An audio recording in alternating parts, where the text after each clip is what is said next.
tozalaka toujours na elikia nzambe oyo destin ya président Jean-Marc akopermetaka mabe ekomela ye te pamba te bamekaki baningisaki baprivé na oyo ezali droit na ye le plus fondamental oyo ezali élémentaire mpona moto nyonso mpona koka kobika oyo tobengi bilei mais malgré ça aigle azali na ba énergie oyo ya bombaki azali ko déployer et chaque jour ba énergie wana se renouveler du fait il y a espoir oyo azali ko incarner na biso bana ya alliance pour ba peuple congolais. Le président Jean-Marc Kaboun na banza akozwaka toujours énergie pe makasi ya ko résister na ba brimade nyonso oyo régime ekoki kosala ye et na yango azali ko banga eloko moko te.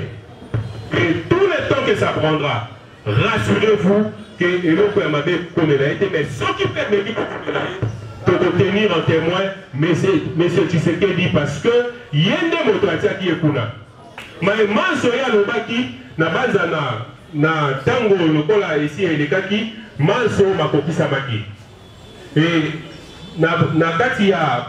Et tamboli oyo ya programme oyo ese bandaki banda na moye lekaki na bana nyonso alliance bazali sesi et que chaque mois tokobanda kotelemaka mpona kosengaka libération na ye wana ezali eloko tokonégociaka yango soki moke te baloba nyonso bakoloba bapropose nyonso baproposa biso tokotelemaka kaka likambo be moko président Jean-Marc Kabunda abima pamba te asali eloko moko te ayibaki eloko ya moto te parce que jusque là toyoka mpe moto atelemi te mpo alobake ngai nazali ya problème na ndeko Jean-Marc mpo atefaki mbongo na ngai to apesaki mais tomoni bayebaso bakotambolaka na foi ya badétournement bakokotaka kosalaka excursion na prison makala bakoti babimi même lui qui était bénéficiaire d'une ordonnance d'assignation, mais a passé assignation et consommé dans la prison.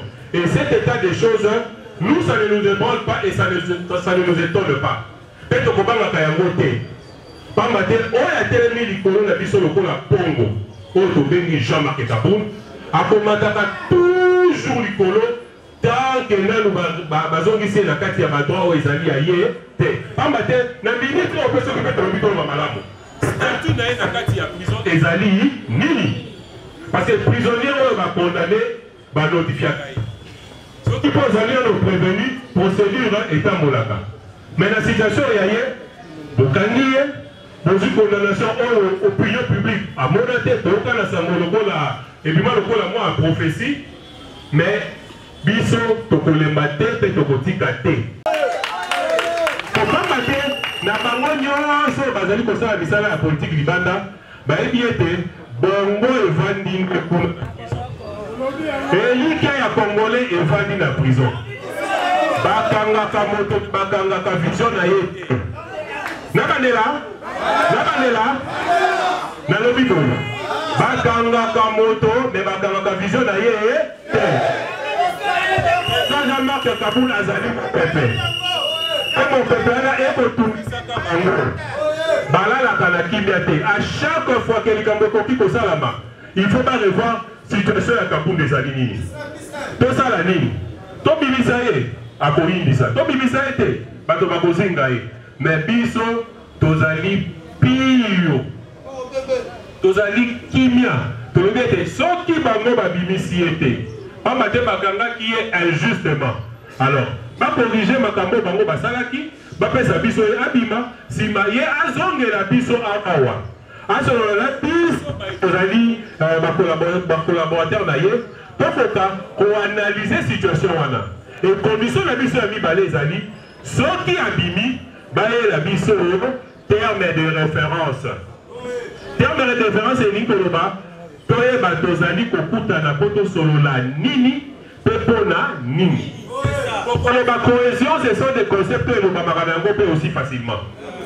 Mais toye bipemenge tambola kana ndenge pe sukaka. Na yango tokoki kozo bata ba congolais tango nyonso te.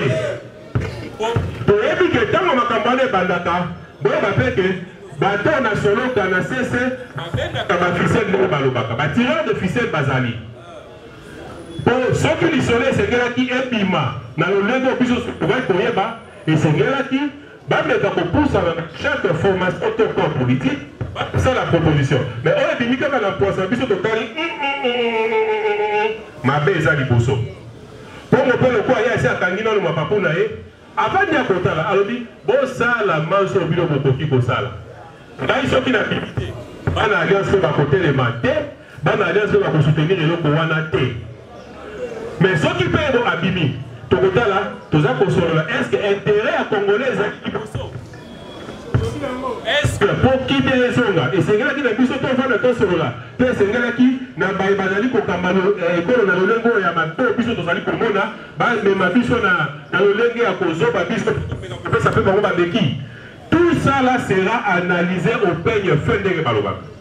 Tokota la aspect nyonso moko mais on est kozala ya motuya et que intérêt ya peuple congolais ezala liboso ya maimanso pour la tokoloba. Donc, s'il y a un pouvoir pour le pouvoir, na alliance pour le changement, ezala kana yango te. Pour ceux qui ezala ta, mais na banza, président Jean-Marc Taboun a qui article à honneur que ma privilège ça qui n'a pas qui n'a permis de pouvoir te. Mais tant que les qui décision assez mûri, il y a combien d'années dans le lingo à mon avis que na alimenté na banza cet état de choses ezali pour la biso un enseignement pour que lobby ata babengi biso na masolo ya lolenge nini et que tant que les intérêts de la population ekozala placés en première santé na banza tokotelemela bango et puis na banza yango wana peka bane bazali kobanga est-ce que président Jean-Marc Taboun yemoto a développé un concept okili kilo bilo boyebi. Est-ce qu'il y a côté de la bisoté na banza kuna para bango nzungu eza koto comme biloko ekobela te. Assez viva. Assez viva. Assez viva.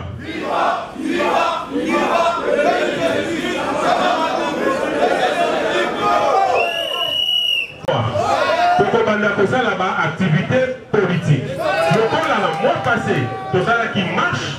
Il y a 5 ans, nous allons dans matinée, nous avons fait le 9 octobre, moi, je suis assez kanga, mokamba, bongama, tout comme je suis à Balawala. Et la banda, le malheur est pour rien, et c'est lié avec la malheur et les kaki. Bongama, et l'eau pour mon côté. Quand ma terre, on va lui condamner, les amis droits d'action le plus légitime. De finir à mon côté, de vous à l'eau à mon côté. Président fédéraux, président sectionnaire, vous allez dans mon combat monene. Bakisa na yango Ligue de jeunes, la Ligue des femmes. Vous allez dans mon combat monene déjà à Kobanda, Kobongisaka, troupe na bino se ranger en ordre des disciplines. Donc, dès que tu as pour l'accès, mon canal de saisir pour informer. Bazali kokamba engumba bisasa biso banso tobongami et le 9 wana tokozala na balabala assez viva nani yakozala na mokolo wana nani yakozala na mokolo wana le 9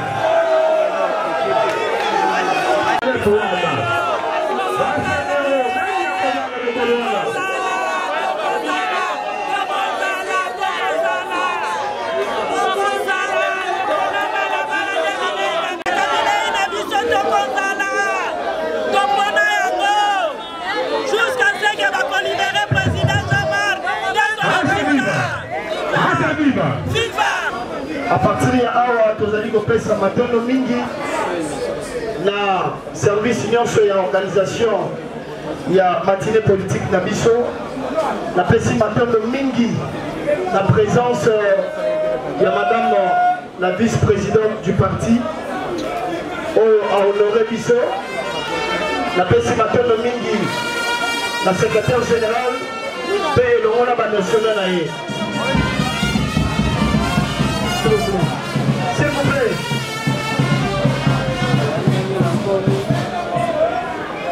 Na kosenga na DJ ayeba ko annoncer oyo ezali hymne national avant ya kosilisa cérémonie na biso. Les filles du pays qui sont morts à la prison de Makala. Vous m'écoutez? On vient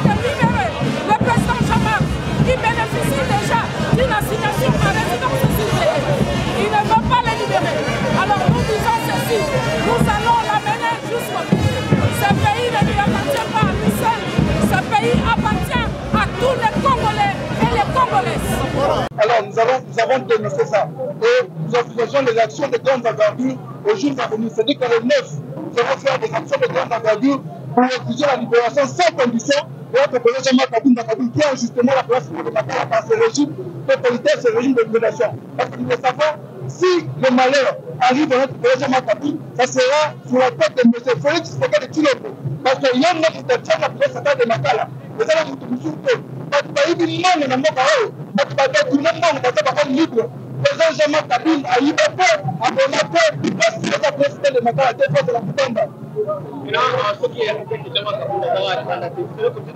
Ce qui pourrait Jean-Marc Kabund à l'Ibandate, on va toujours faire des actions de grande envergure jusqu'à ce qu'on libère le président Jean-Marc Kabund à Kaboul parce que c'est un père de famille. Donc c'est tout le monde, Nicolas Kazambi, c'est un père de famille. Si le président Jean-Marc Kabund est un père, il ne sait pas tout. Il a un père de famille. Alors, après, ce président Jean-Marc Kabund, le président a prison, va libérer, ça va libérer chaque mois de l'annoncer l'action de la grande envergure jusqu'à ce que le président Jean-Marc Kabund sera dehors. Par rapport à un dialogue, je pense que le secrétaire général a été clair. Le dialogue, c'est pas mauvais, mais il y a des préalables. D'abord, il faut que le président Kabund soit dehors. Et deuxièmement, nous allons voir, est-ce que ce dialogue va impliquer le président de la population? Si oui, nous allons dialoguer. Sinon, on ne va pas dialoguer. Pour nous éclairer concernant la situation actuelle, parce que nous sommes inquiets de savoir déjà que ça fait plusieurs jours que le président est détenu et aussi que le président a fait plusieurs jours chaque pour autant accéder à ce qui est le besoin préalable, entre autres sa pauvre, sa famille qui peut plus voir, sa famille biologique, ainsi que sa famille politique. On nous interdit même d'aller le voir et nous avons voulu savoir le pourquoi. Et c'est pourquoi aujourd'hui, nous avons entendu clairement le siège nous éclairer concernant son état de détention actuellement à la prison centrale de Makala. Ligue des jeunes de Simbaka parti Ligue de jeunes, tous à la même morale. Moutaban Samoninga, ils parti na biso, Moutaban Sabiso. Tolobi Boye, le 9, biso Bancho, Tokuta na Nzela. Ligue de jeunes de force à parti. Président Kabound, confesse les appels à biso Ligue de jeunes. Boye, tout de ces variétés. Président na biso, c'est justement la place de Makala. Biso de Kovana, n'a pas de fou. Boye, il faut te réfléchir. Patrick à la veste, Boye.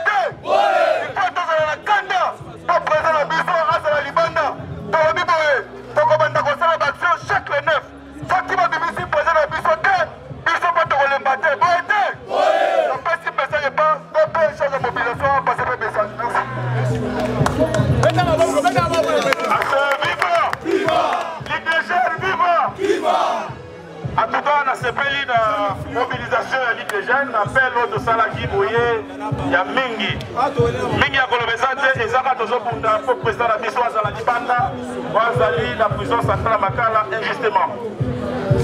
Bana Mohamed Bazalewa, Mohamed Bazalewa, Mohamed Oye, Mohamed Oye. Il a passé un message moko.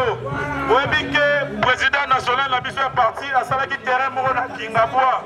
Où est Salaki Kala terrain à Wayawaya et commune stade Docteur Tchati Sekedi. Président Kabound a Salaki terrain Wana pour Bakapouta Kambomote. Mais les lots, ceux qui bachent Baké ko jouer, Masano Ndembo, Bazo Pouta Bamombo. C'est ça malheur. Il y a un mot de lobby boy. On continue à lobby, à Salaki il y a un peuple naïe, il y a Congo et puis il y a Mohamba. Le président qui n'a pas. Kobanda Mokolo ya lelo. Otozali le 9. Soki obanda kana po amba olingi o jouer Masano ya Ndembo. Kofuta ata lisusu mbongo moko. Nalobi nini kobanda Mokolo ya lelo. Soki oke kobeta mbale na stade ya Wayawaya. Kofuta lisusu mbongo. Soki balobi na yo okuta mbongo lobana bango boye.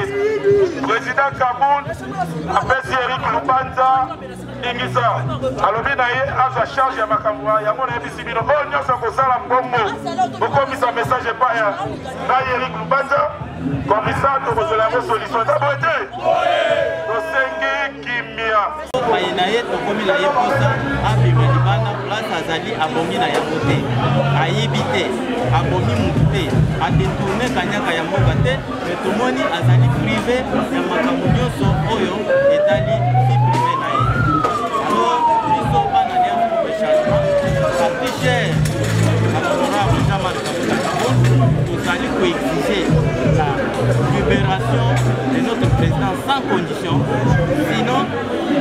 vraiment mener des actions démocratiques comme la Constitution nous garantit ces droits-là. Alors, vous allez la démocratie, on doit exprimer notre souci, de quoi nous sommes mécontents, de quoi on ne se réjouit pas de tout ce qui est en train de se faire dans notre pays comme Congo République.